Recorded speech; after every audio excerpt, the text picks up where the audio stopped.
Bonjour, bonjour, bonjour! Bienvenue au podcast du bruit à mes oreilles. C'est ici Alex et aujourd'hui je suis en compagnie de mon co-animateur, Monsieur Jacob Gary. Salut Alex, comment ça va?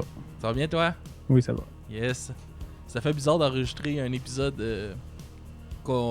avant le dernier épisode qu'on a enregistré. Je sais pas Qu'est-ce que si tu veux tu dire? comprends. Ben on enregistre aujourd'hui le 148e épisode, mais on a déjà enregistré le 150e. Ben oui. Tu veux-tu en parler? Tu veux-tu mettre un petit peu de Ben oui. temptation à nos auditeurs? Vas-y, décris-nous donc notre soirée.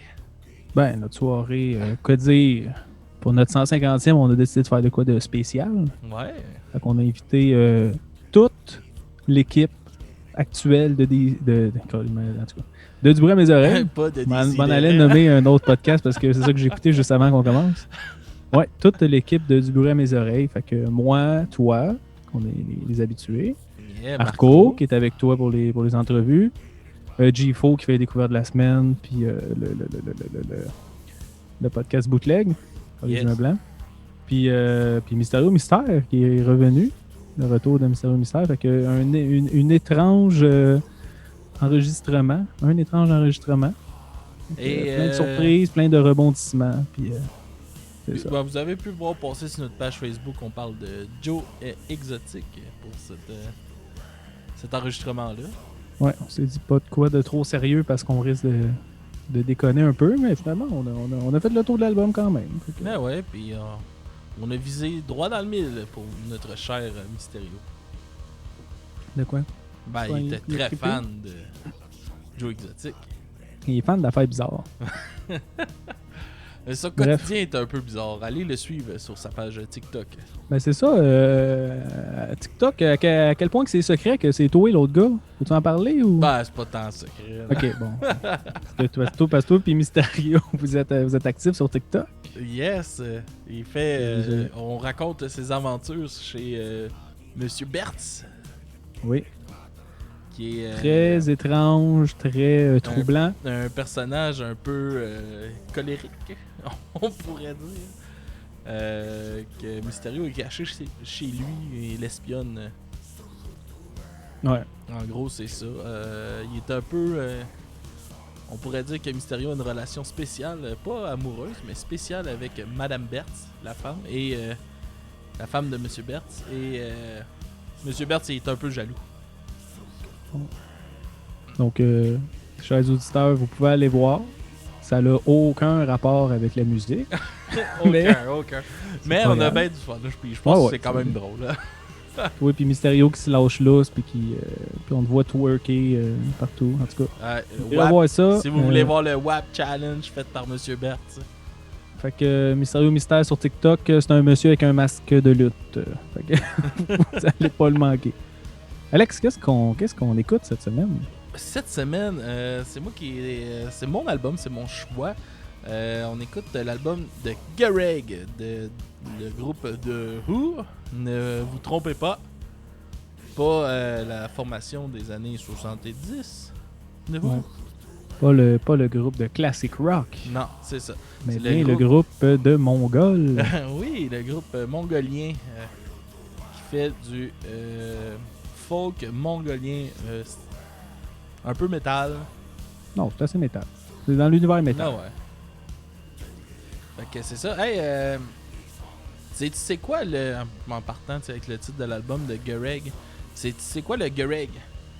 Non, c'est quoi, Alex? Non, c'est le titre que un passeport diplomatique portait, que les nobles portaient et les fonctionnaires dans le temps du 13e siècle. Fait que c'est un ancien passeport. Ouais, c'est un genre de un passeport comme un badge de quoi comme ça. Là. C'est un peu ça. Ok. Là. C'est ça un Gareg. Bon, ben, c'est cool ça. Mm. En 1200, genre. Ouais, dans le 13e siècle. Là. Ok. Mais je suis pas sûr à 100%, mais je pense que il est représenté sur l'album. C'est ça serait peut-être ça le logo de l'album. Ouais, mais je suis pas sûr à 100%. Prenez pas ça pour du cash. Non. Fait que The Gareg est sorti le 3 septembre 2019 Sur la maison de disques que j'ai de marquer. Oui, non, je l'ai perdu.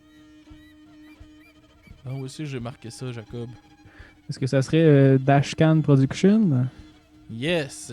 Ok. C'est ça? Non, c'est pas ça. Ou 11-7 Better Noise? Moi, c'est les deux que j'ai sur ma page Wikipédia. Tu peux choisir. Je peux choisir ta note là. Je suis désolé pour ça. Voyons, je l'ai marqué, mais je le trouve. Choisis entre les deux. Dashka Production. C'est good. On va dire que c'est avec ça. Ils ont. Ah, je l'ai ici. C'est Better Noise Music. Bon. Ils sont signés avec Better Noise Music. Qui ont Monthly Crew, Papa Roach, Five Finger Death Punch. Ils sont sur ce label-là. Les membres, il y a Gala, Jaya, Nkush puis Tanka. J'aimerais ça que tu dises les vrais noms, s'il te plaît. J'ai pas la liste. Parce que ça, c'est leur surnom. Ouais, j'ai pas la liste des vrais noms. Ok. À nous, ça va être juste lourd puis difficile. C'est ça, c'est un groupe mongolien qui a été formé en 2016 à Ulaanbaatar, en Mongolie. Ils sont officiellement 4 membres dans le band, mais en show, ils sont 8. Il y a 3 guitares, puis un drummer de plus avec eux autres, en show. Ok. Fait que j'imagine que ça doit faire en sorte que ça rentre un peu plus au poste, puis je pense que leurs drummers, eux autres, c'est plus comme des gros tambours qui tapent dessus avec des grosses maillotches. Là. Ok. Fait que je pense que l'autre drummer, c'est un drum traditionnel. Ouais, parce que dans les tunes, moi, j'ai entendu du drum, on va dire du drum classique. Là. Ouais, c'est ça.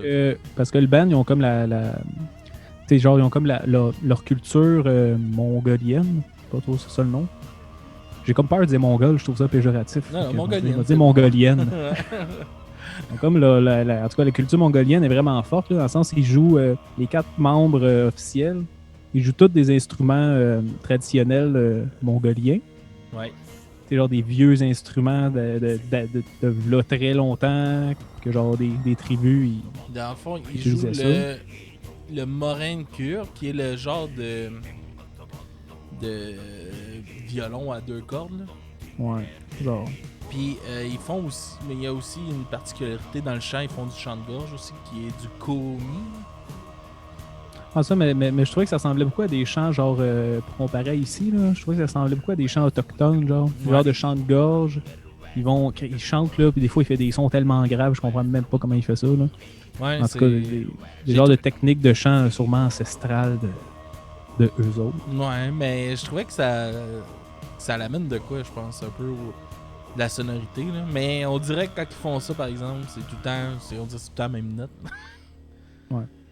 Ben, ouais. Puis Puis aussi, l'autre instrument, parce qu'il jouait ça, là, en fait, t'as dit du morin-cure, un genre de violon à 2 cordes. Puis aussi un gars qui joue du tofshure, Alex. Du tofshure, c'est un genre de guitare à 3 cordes. Que moi, tantôt, j'ai qualifié ça de banjo de métal. mais en plus que ça. il y a aussi de la flûte et de la guimbarde. Ouais, la bonne vieille guimbarde. De Who, sais-tu ce que ça veut dire, Who? Non. Non, ça veut dire les humains. De Who, le nom du band HU? Ouais, HU, c'est les humains. Puis aussi, leur grande inspiration, c'est Rammstein, Metallica, okay. Oh yeah! Foo Fighters, System of a Down, puis Sepultura. Mais je trouve que, tu sais, genre, l'ambiance que ça donne, là, je trouvais qu'il y avait un peu de Rammstein avec la voix vraiment grave, là, puis un peu le ton glauque, là. Ouais, je trouvais qu'il y avait un peu de Rammstein là-dedans. je ferais de ça. Mais j'ai quand même... Parce que, tu sais, c'est un genre de... Tu sais, c'est musique vraiment traditionnelle, c'est vraiment comme... Même si c'est un petit peu planant comme musique. Il appelle ça du Unu Rock. Du quoi? Unu Rock. H-U-N-U? H-U-N-N-U Rock. Ok, bon. Qui est un mélange musique traditionnelle mongole et heavy metal. Ouais, mais ça, mais le bout traditionnel, tu sais, j'ai quand même aimé ça. C'est vraiment de la musique que je n'étais pas habitué d'écouter. C'est vraiment pas les mêmes structures, on va dire. Sorti de ta zone de confort. Ben oui. Oui, puis non en même temps, parce que, en tout cas, c'est pas finir mon idée. Là. Parce que c'est ça, il y avait comme un genre de structure que je suis vraiment pas habitué, qui n'était pas une structure de musique, on va dire, nord-américaine ou européenne. Là. C'était vraiment comme. Tu sais, il n'y avait pas beaucoup de mélodies, c'était juste comme des espèces de sons mélangés, quasiment un peu genre tribal comme musique, là, dans le sens qu'il y a beaucoup de percussions puis des instruments que justement t'es pas habitué d'entendre puis qui font pas. On dirait qu'ils font même pas les mêmes notes qu'une guitare, genre, c'est comme bizarre, là. Mais c'était mélangé avec ça, puis justement de la musique que je trouvais assez catchy puis assez commerciale. Comme que je t'ai dit à un moment donné, il y a une tune, je me souviens pas c'est à laquelle, là, je pense que c'est Shog Shog. Je trouvais que c'était le même début qu'une tune de AC/DC. Ça commençait exactement pareil. Puis genre, il y avait genre ce petit côté-là de genre métal commercial que je pense qu'ils l'ont exploité beaucoup aussi, là, parce que c'est quand même très connu pour qu'est-ce que c'est dans le sens que la musique traditionnelle, d'habitude, c'est pas super connu. Là. Puis eux autres, je trouve qu'ils ont genre réussi à comme pousser ça next level. Puis c'est ça, Alex.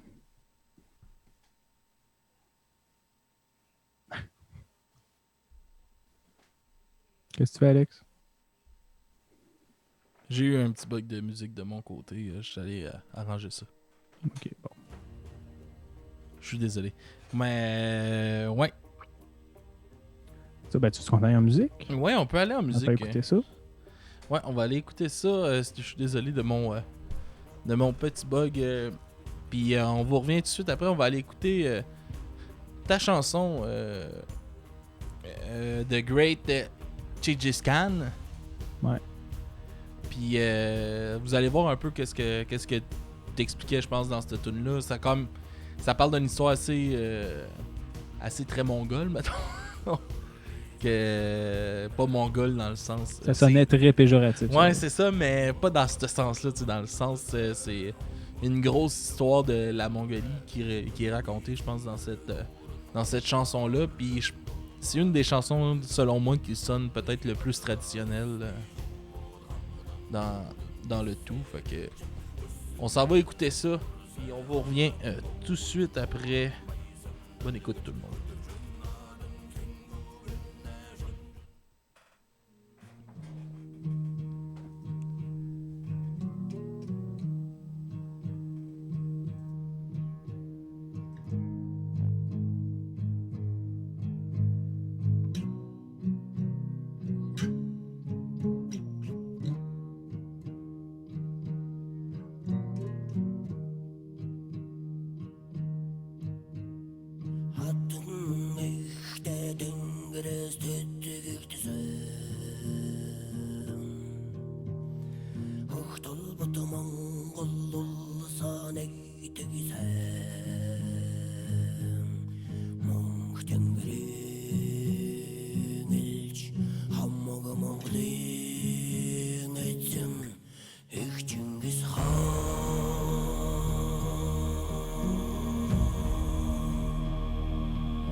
Yeah!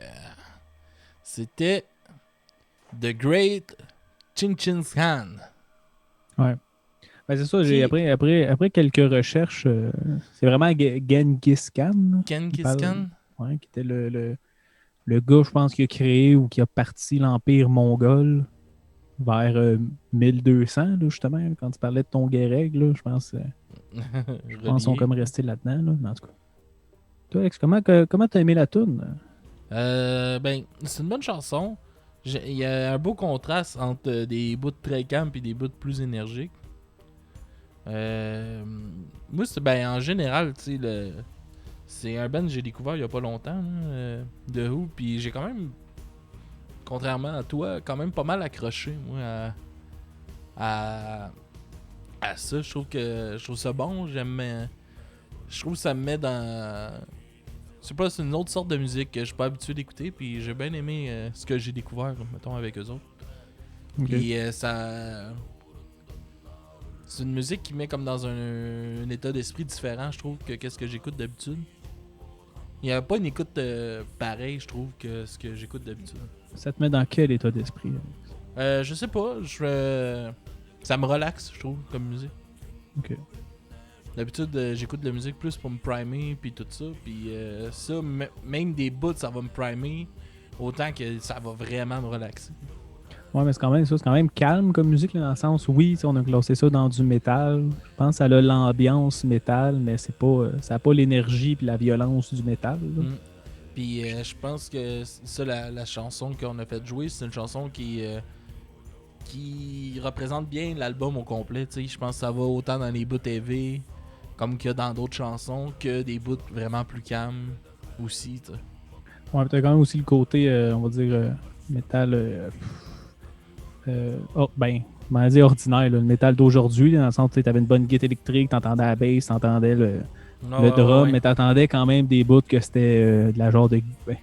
C'est la guitare bizarre. La guitare traditionnelle mongole, puis de la guimbarde avec du chant de gorge. Là. C'est vrai que c'était vraiment dans les deux côtés du band, on va dire. Mais Alex, Genghis Khan. Ouais, Parlons-en. Je t'en parlais un petit peu avant. avant l'entrevue.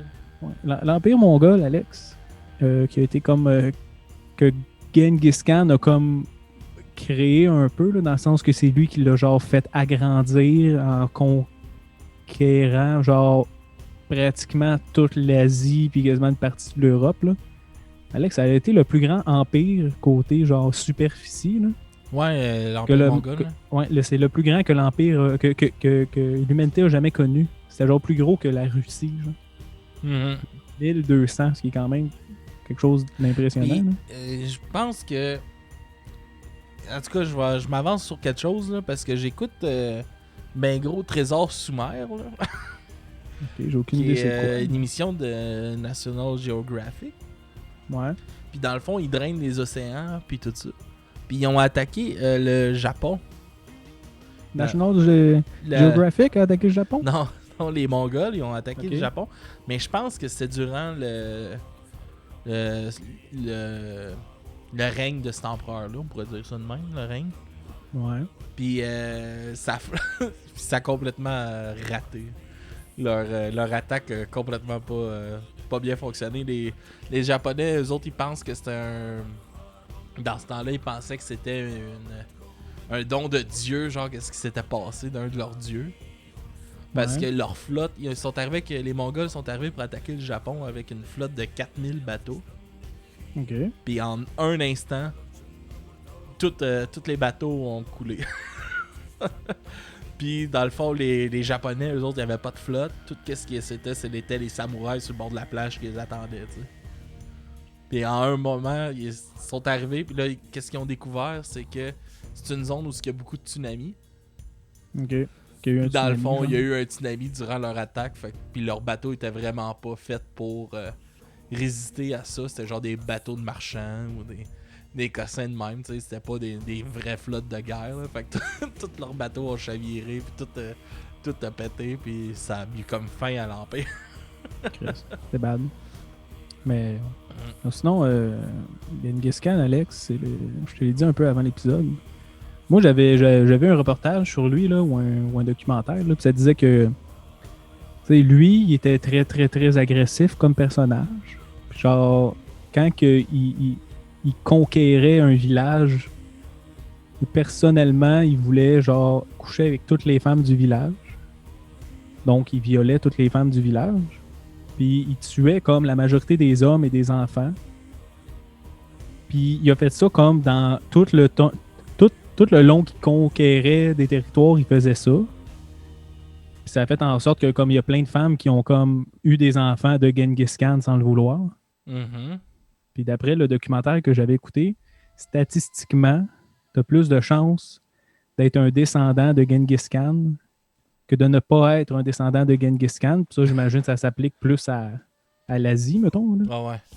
Mais je trouvais ça quand même. C'était assez tragique, je trouve. C'était assez bad en crise. Ouais, quand même. Comme Puis là, c'est comme, tu sais, on parle de ça. Tu sais, on sait pas si eux autres, ils idolisent ce personnage-là ou... c'est sûr, il prend beaucoup de place dans l'histoire de la Mongolie, là, mais ça, je me demande si eux autres, là, le groupe de Who, s'ils sont comme... s'ils le valorisent ou s'ils en ont peur ou s'ils en parlent comme... Parce qu'ils ont fait un clip avec ça. Ça a l'air, tu sais, d'être quand même... tu sais, ils sont allés dark. Tu sais, c'est pas... ils ont pas essayé de montrer ça comme si c'était beau, là, dans le clip, là. Ouais, non, c'est ça, mais il est vraiment beau, le clip, dans le sens c'est des paysages... la Mongolie, il fait tout le temps sombre, tout le temps noir, puis là, t'as comme le band qui joue avec leurs instruments ancestraux. Puis là, t'as genre un genre de Genghis Khan qui est là avec son armée. Tu vois des armées de monde à cheval. Fait que ça montre un peu c'est qui Genghis Khan. Puis à la fin, j'ai l'impression que comme le chanteur se fait tuer par Genghis Khan. Ouais, moi aussi. Moi aussi, c'est ça, je pensais. Fait que ça a pas l'air, en tout cas. Ça a pas l'air très hop la vie, mettons. Non, non pas comme chanson. Ça a pas l'air de dire que c'était un beau, un gentil monsieur qui a aidé le monde et tout. Là. Ça... Mais contrairement à Monsieur Genghis Khan, j'ai deux petits fun facts pour toi. Le 27 novembre 2019, ils ont remporté la médaille de l'ordre de Genghis Khan. Ah! C'est quoi ça? Qui est la plus haute distinction de la Mongolie. Ouais.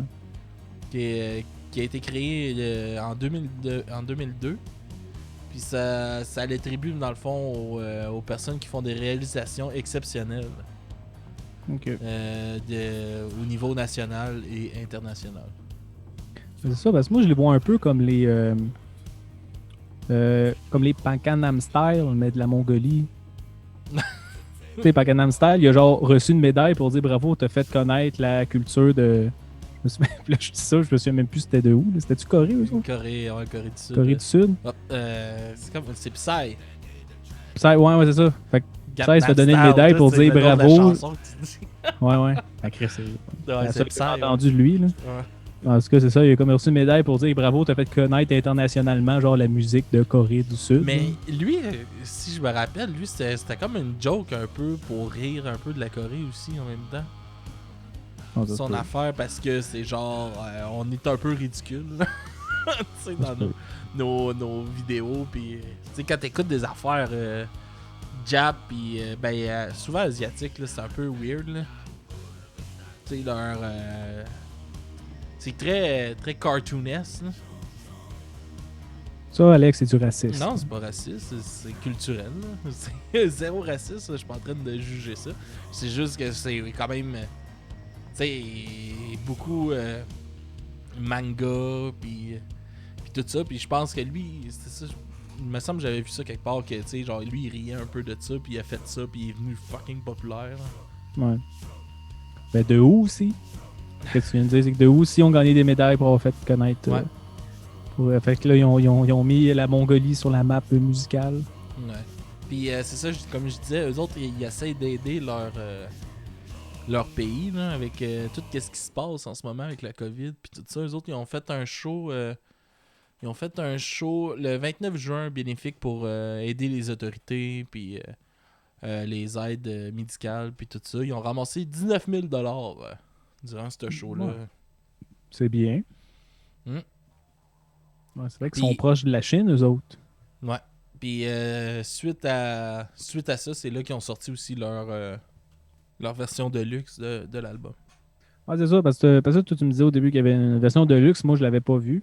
Mais où est-ce qu'il fait plein de collaborations avec d'autres artistes de l'univers métal, là? Ouais. Comme, est-ce que tu voudrais nous en parler plus, Alexandre? Ouais, il y a une collaboration avec Papa Roach. Il y a une collaboration avec Alestorm. Pas le groupe de folk metal, là, mais c'est avec une Easy qui chante. C'est le nom de la chanteuse, Easy. Ils ont fait aussi une collabo avec From Ashes to Me, si je me rappelle bien du nom du band. Okay. Aussi. Puis il y a 3 versions acoustiques de chansons comme le nom des chansons Shock Shock, Yoé Yoé You, puis Shrig Shrig. Les tunes en onomatopée, toi. Ouais, ben pour nous autres c'est ça, mais pour eux ça veut dire quelque chose. Que-tu qu'on a écouté la tune avec Papa Roach? Ouais, on peut aller avec, dans le fond, avec le chanteur de Papa Roach, Jacoby. On va aller écouter ça tout de suite, puis on vous revient tout de suite après. Bonne écoute.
Motherfucker. De vrai, c'est la pire tune au monde, genre. J'ai détesté ça. Sérieux, là? Non. Calice. Non. T'exagères. Hey. T'as vraiment aimé ça? Ouais, ben moi j'aime ça, Papa Roach. Mais Calice. toi t'aimes pas Papa Roach, fait que... Non, pis ça, on dirait genre tu pognes le P de Papa Roach, pis tu mélanges ça avec une tune déjà faite, genre. Bon, mais non, il a quand même été adapté, là. Elle sonne pas identique, là. Un mash-up, genre un mauvais mash-up. Bon. Mais gars, quand que t'as un nouveau groupe de métal pis que Papa Roach te dit qu'il veut faire une collabo, tu dis oui, hein? Ouais, ça c'est sûr. En tout cas, j'ai vu aussi le vidéoclip de cette tune-là, où est-ce que t'as Jacoby de Papa Roach. Ouais, mais dans avec le fond, Ouais. juste faire une parenthèse, ils ont quand même beaucoup de clips, là. Oui. En partant, fait qu'on pourrait faire notre volet clip genre là, puis on va commencer par celui-là. Wolf Totem, il y a 2 versions de ce clip-là. Celui avec Jacoby. Vas-y, mon Jack. Bon. Il y a des bouts d'un film aussi là, qui est supposé sortir en octobre, de Retaliators, où est-ce que Jacoby a l'air de jouer dedans. Fait que du gros marketing, du gros mix commercial, des gros noms pour faire vendre. Un peu déçu. Bon. Tu peux continuer avec les autres clips. Ben, il y a l'autre version originale de Wolf Totem, qui est... ça se passe comme dans un désert avec... on dirait que c'est comme s'il aurait changé l'armée de cheval pour une armée de moto. Oui. Dirigée par un homme à cheval. Ouais. Un beau clip aussi. J'ai plus d'informations, je vais te dire, pour être franc, sur le clip UVU. Ouais. Qui est la chanson qui joue en ce moment Ouais. dans notre background. C'était ma pire tune avant d'entendre celle-là de Papa Roach. Ben là. Juste te le dire. Bon. Vas-y. Ben, ce vidéoclip-là, il y a une symbolique par rapport aux membres. Comme que je te disais, les membres, je te dis ça un peu hors d'onde, que les membres représentent chacun quelque chose, un élément. Ok. Je vais te dire tout ça maintenant. Ils symboliquent des 4 forces suivantes. Il y en a un qui symbolise le feu, l'eau, Ok. le vent et la foudre. La foudre? Ouais. L'électricité? Ouais, c'est 4 forces, c'est pas les éléments. Ok. Mais c'est ça, ça me surprend. Puis, dans le fond, dans le clip, ils représentent ça avec les endroits où ils sont placés dans le clip. T'as le désert pour le feu. T'as les forêts pour le vent. T'as les montagnes enneigées qu'on voit, c'est pour la foudre. En Mongolie, c'est les Storm Mountains qu'ils appellent. Ok. C'est des montagnes où est-ce qu'il y a tout le temps des orages, Ouais, j'imagine. C'est en plein ça.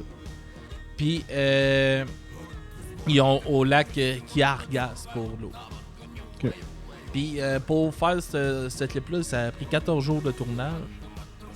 Puis, il a fallu que le band il parcourt 5000 km pour être capable de tout filmer leur shot. Oui. Avec le tour de la Mongolie. C'est leur premier clip qu'ils ont sorti aussi. Ok. Non, mais leur clip, à part celui de Papa Roach, leur clip, on va dire, de base, là, leur clip sans tout leur collabo et tout, je trouvais que c'est vraiment des beaux clips. Puis c'est ça, ils te montrent vraiment genre des... Ben, je pense que dans ce clip-là, là, tu m'as... Parce que moi, j'avais entendu que la Mongolie, c'était vraiment beau, là. T'as des beaux paysages, puis pour le... C'était pas pour le plein air, mais genre pour un voyage, c'est vraiment des beaux voyages, puis tout, là. Puis genre, tu le voyais dans ce clip-là à quel point c'était beau, là. Ils ont vraiment été dans des beaux spots, là. Puis, non, c'est ça, c'est vraiment un beau clip. Il y a aussi le clip, c'est la chanson cachée, dans le fond, de l'album. Quand tu la jettes en version CD, t'as cette chanson-là dessus, qui est This is Mongol, qui est aussi un esti de beau clip. On voit un peu comme des rituels mongols, mettons. On aurait dit que c'était comme une grosse fête, genre baptême ou quelque chose de même. Mongol, qui avait des enfants qui avaient l'air de se faire baptiser ou des choses comme ça. C'est quand même un beau clip aussi, je trouvais assez coloré aussi. Ouais, c'est ça, ils montrent quand même, genre, même si on sait pas trop c'est quoi, ils montrent un peu la culture mongole à travers leur clip, là. Ouais. Puis ils nous font connaître ça. À nous, les Nord-Américains incultes. Ouais, c'est ça. Puis ils ont leur clip sur The Great... comment t'as... Chicken Can? Ouais, les autres, ils écrivent Chinkin Can. Ouais. Et là. Dommage qu'on fait pas du montage, on aurait dû reprendre ça. Mais bon. Fait que, ouais, ça, ils ont pris pour Shug Shug, qui est une de tes chansons préférées, je crois. Ouais. Non, on va t'avouer, là, dans cet album-là, il y a des tunes que j'ai trouvé pas pires, puis il y en a d'autres que j'ai comme un blocage instantané. Mais c'est ça, ben, on va parler un peu de la sonorité de l'album, comme il faut, un peu plus. Mais juste pour parler des clips, une dernière affaire, parce que eux ils chantent complètement en mongolien, là. Je pense que toute leur tune, à part celle-là de Papa Roach, c'est juste en mongolien. Ben, il y a tous ceux-là qui sont avec des collaborateurs américains ils ont de l'anglophone dedans. Oui, c'est ça. Les autres qui chantent, ils chantent en anglais, là. Mais dans le sens que dans les clips, ils ont mis des sous-titres en anglais. Ils ont quand même traduit leur texte pour qu'ils soient capables de sortir de la Mongolie, parce qu'à un moment donné, c'est bien le fun d'écouter de la musique instrumentale, là, mais c'est le fun de savoir de quoi ils parlent un peu. J'ai de quoi par rapport à ça, tu sais, qu'ils parlent en mongol, puis tout ça. C'est dur, esti, que j'ai l'impression de les rabaisser à chaque fois que je dis ce mot-là. Chris, qu'on n'a pas une belle vision des Mongols, esti, ça. Non, mais pour moi, un Mongol, c'est quelqu'un qui crie puis qui lance du caca. C'est ça, mais... Mais c'est pas ça, faut briser ça, Alex. Ouais, on le brise à soir. C'est ça qu'on fait. Mais c'est ça, j'ai lu un article d'un show qu'ils ont fait à Paris en 2019 qui parlait genre le gars qui faisait la chronique sur le show, qui faisait la critique du spectacle, il était comme c'est vraiment bon, c'est cool, mais on comprend rien. Il nous parle entre les chansons, il nous parle en mongol, quelquefois en anglais. Puis je me suis étouffé, excusez. Puis des fois aussi, il dit qu'il y a beaucoup de temps mort entre les chansons parce qu'ils croient que leurs instruments traditionnels se désaccordent facilement. Ben, ça se pourrait, parce que ça n'a pas l'air d'avoir été acheté au Archambault, ces instruments-là. Là. Ça a l'air d'être du sur-mesure en tabarouette. Là. Ouais, je pense pas qu'ils vont en vendre tant que ça. Tu veux-tu en parler un peu de leurs instruments? Ils sont vraiment beaux. Là. Non, mais j'en ai pas. Ben, je répète ce que j'ai dit au début. Non, mais je veux que t'es-tu capable de nous décrire un peu leurs instruments qu'ils ont, eux autres? Tu sais, comme leur déco qu'ils ont sur l'instrument. Il y en a un qui a comme une tête de dragon dessus. Ils sont vraiment détaillés. Là, Ouais, ils sont beaux. Ils ont comme tout gravé. Moi, j'ai l'impression qu'ils ont l'air d'être en métal ou en bois. Là, je sais pas trop. Là. Mais c'est ça, pour de vrai, c'est des œuvres d'art, là, les instruments. Là. Tu fais, je regardais ça, là, le tough-shure du gars, là. Il y en a comme 2-3, là, parce que j'ai vu plusieurs photos, puis il a l'air de changer, peut-être pas souvent, là, mais il a l'air de changer une couple de fois, là. Il a l'air d'en voir plus qu'un, là. En tout cas, c'est vraiment des beaux instruments. J'ai le goût de m'en trouver un puis de l'essayer, là. Tu sais à quel point j'aime ça, essayer des instruments par rapport. J'aurais vraiment le goût. Les clés, là, après, là, sont malades aussi, là, pour tourner. C'est comme des gros crises de pic. Ouais, ça ressemble à des trucs de genre violoncelle. Là. Non, ouais, c'est immense, énorme, là. Puis, vu qu'on est un peu sur les traditionnels, sur qu'est-ce qui est traditionnel dans le band encore, leur habillement aussi de scène, il est un mélange de kit traditionnel mongolien, puis ils ont mis une touche moderne là, pour avoir un style un peu plus métal. Là. Ouais. Mais ça aussi, c'est cool. Puis chaque membre sont habillés vis-à-vis leur... qu'est-ce qui... Ouais, qu'est-ce qu'ils représentent. Ouais, c'est ça. Non, c'est ça, le concept visuel est long. Long à 100%. Là, j'ai vu quelques bouts live, là, c'est ça à coche. Là. Tu te sens en Mongolie. Mais la musique aussi, long, c'est ça, pour venir au son, c'est juste qu'il y a comme l'espèce de petit son en arrière commercial qui m'a tapé ses nerfs, là, puis que tu le sens qu'ils ont genre ajouté des trucs pour que ça sonne bien, que le monde aime ça. Que je trouvais pas tant nécessaire. Il y a quand même pas mal de répétitions dans les tunes. Mais j'ai bien aimé la sonorité, là, genre de timbre des instruments puis de la voix. Là. Non, ouais, ça, c'était vraiment de quoi que j'avais... je peux dire que j'ai jamais entendu ça. Là. C'est vraiment comme un autre son que j'avais pas entendu. Mais ils ont quand même réussi à rendre ça redondant et commercial. Mais je pense que ils veulent vraiment garder le côté traditionnel. Puis je pense que ça les limite un peu dans ce qu'ils peuvent faire. Peut-être qu'il y a juste 2 cordes après son affaire. C'est sûr que t'es limité, là. Ben beau, là, mais... Non, c'est sûr, mais tu sais, c'est ça. Fait que je pense que ça, tu sais, sont un peu limités par rapport qu'ils veulent vraiment garder un son traditionnel mongol. Mais moi, c'est quelque chose que j'ai vraiment... J'avais jamais entendu de quoi qui sonnait comme ça. Ouais. Puis je trouve que ça arrive de moins en moins souvent.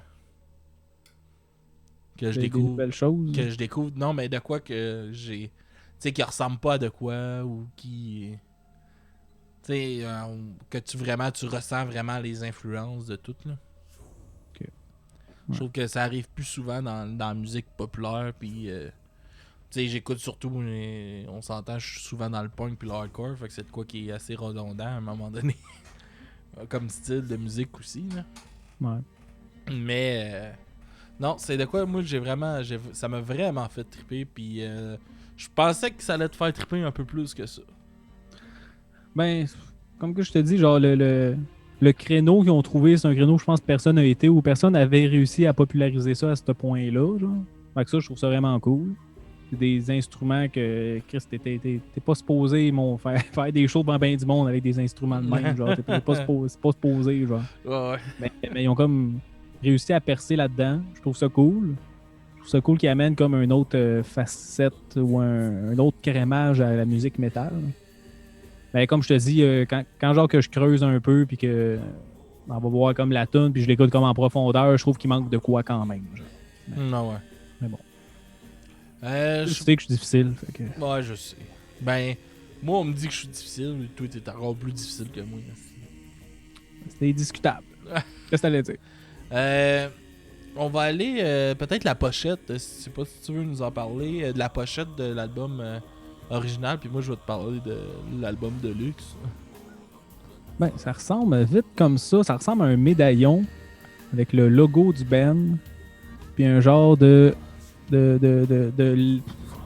peut-être un félin, peut-être un tigre, peut-être un léopard qui est dessus.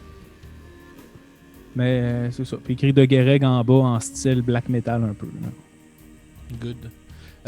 Moi, dans le fond, c'est... Mais toi, il est comme teinté rouge, je crois, ton... Ouais. Ton le album. nom, ouais. Ouais. C'est ça. Moi, ça ressemble pas mal à ça. C'est le médaillon avec le logo du band dessus. Comme que t'as décrit. T'as le de Guereg qui est écrit un peu weird aussi. Mais moi, tout est doré. Ben oui, ouais. Fait que je crois que c'est la différence entre les deux. Le tien, tu l'as trouvé où, Alex? Sur Spotify. Oh. Moi, je l'ai trouvé sur Genius. Oh. Sur leur album de luxe. Ben, je pense que ça fait pas mal le tour de notre la critique d'aujourd'hui. Je sais pas s'il y avait d'autres choses que tu voulais parler. Ah oui. Tout le long de l'album, puis je l'ai aussi fait écouter à notre ami français, Jérémy, puis il était d'accord avec moi. Tout le long de l'album, j'avais l'impression d'être dans des scènes... Est-ce que tu as écouté Le Seigneur des Anneaux? Ouais. OK.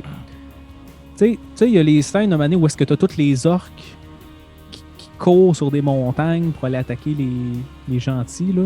T'avais de la genre de musique, genre vraiment comme théâtrale, puis ouais, épique. Ben, c'est très épique comme musique. Oui, c'est ça, mais tout le long, j'imaginais des orques courir. Mais des gentils orques, parce que c'est quand même joyeux comme musique, là. De où? C'était pas comme Spire Dark, là. À part la tune de Genghis Khan, là. Mais ça, j'avais l'impression de voir plein d'orques ou des urukai qui couraient comme dans la joie. Non, c'est juste ça que j'avais rajouté. Ce que tu veux dire, c'est un son très épique, je trouve comme... Ouais. Puis si je peux vous donner, si jamais ça vous intéresse d'écouter ça, puis que vous voulez bonifier un peu, puis que vous êtes des fumeurs de joints ou de hashish, je vous conseille de fumer et écouter ça en même temps. Les chants de gorge font un effet exceptionnel. Ouais. Non, mais c'est quand même planant par bout. Ouais, c'est très planant, mais c'est surtout le... Moi, c'est les Wolf Totem là, original, là, pas avec Jacobi. Là. Très bon. Très dans bon ton avec... bain, batté. Ouais, c'est ça. Très, très, très bien. Je vous le conseille, si jamais vous êtes des consommateurs. Okay, Alex, c'est quoi ta note? On est rendu là? Ouais, je pense qu'on est pas mal rendu là. Moi, je vais mettre un 8 sur 10 à l'album. Non, 7 sur 10, excuse. 7 sur 10 à l'album. Je trouve que j'ai aimé que ça soit vraiment différent, puis tout ça, ça m'a fait accrocher ça. Mais je trouve ça redondant pas mal. J'ai aimé les touches américaines qui ont été rajoutées avec les autres bands aussi. Qu'est-ce que toi t'as moins aimé avec, mettons, Jacobi, là? T'as pas écouté les deux autres. Là. J'ai trouvé que ça rajoutait quelque chose quand même. C'est sûr que ça rend la chanson plus commerciale, par exemple. Mais non, je le dirais un 7 sur 10. C'est une belle découverte que j'ai faite. Puis je m'attends pas de l'écouter, mais je passe pas nécessairement tout le temps au travers de l'album quand je l'écoute. Ok. Moi, au début, Alex, quand on a commencé, là, quand on se préparait, là, je mettais un 5. Okay. Je mettais un 5 sur 10. C'est ça. Pour moi, c'était intéressant qu'est-ce qu'il amène comme son. Genre, il y a de quoi faire avec ce son-là. Là. Le son, je l'ai aimé, mais comme je t'ai dit, la toune, la structure des tounes, le côté répétitif, le côté aussi qui ont aussi beaucoup poussé pour genre que ce soit bon live. Là. Je sais pas trop comment dire ça, là, mais genre, on dirait que c'est fait pour live, pour avoir pour être devant bien du monde. Là, je pense que c'est encore meilleur en live, pour de vrai. Là. Je pense que c'est un band à voir en show. Ben, je suis sûr que j'aimerais plus ça live, là, mais pour la version audio, pas très tant que ça, à part le son qui était intéressant. Mais, fait que là, j'aurais mis un 5 sur 10, Alex. J'aurais mis ça. Mais, juste avant qu'on parte d'enregistrement, tu m'as fait écouter la version avec Papa Roach. Ah non. Là, ça enlève un point, ça. Ça enlève un Chris de points au complet. Fait que, ça finit avec un 4 sur 10 pour l'album de Guérec de 2 août. La version de luxe, un 4 sur 10 et la version originale, un 5. On peut dire ça, ouais. C'était drôle. Mais c'est good, man. C'est ce qui va finir notre enregistrement d'aujourd'hui. On va se laisser avec la découverte de la semaine avec notre cher ami G-Fo du Bootleg Podcast Show. Bonne semaine tout le monde, puis merci de nous suivre. Hey, pendant que j'y pense, je vais faire un petit shout-out à nos membres Patreon. Si je peux les trouver vite fait.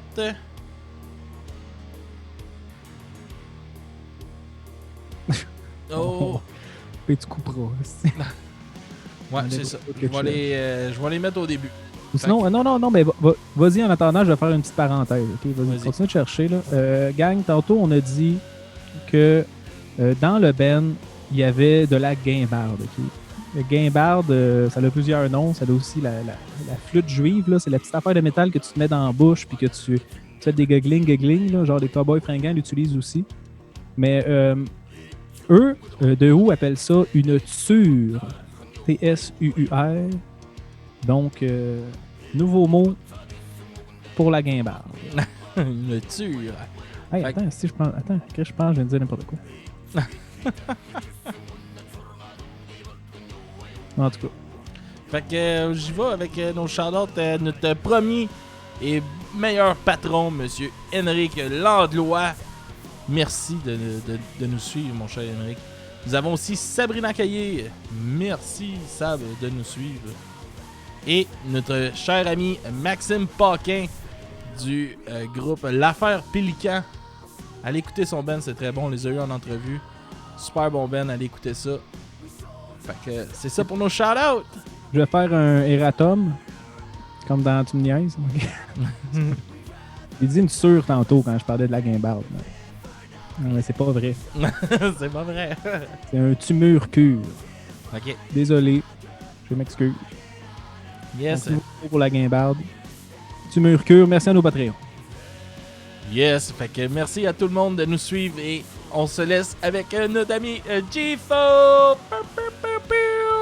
Bonne semaine tout le monde. Au revoir Jacob. Bonne semaine. Bye Alex. Hey kids, what time is it? C'est l'heure de la découverte musicale de la semaine avec G-Fo. Merci, Madame Google.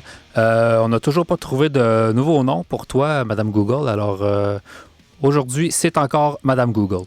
Ma découverte de la semaine est un band américain formé en 2009. Le trio se compose de 3 cousins venant de la région de Nashville, au Tennessee.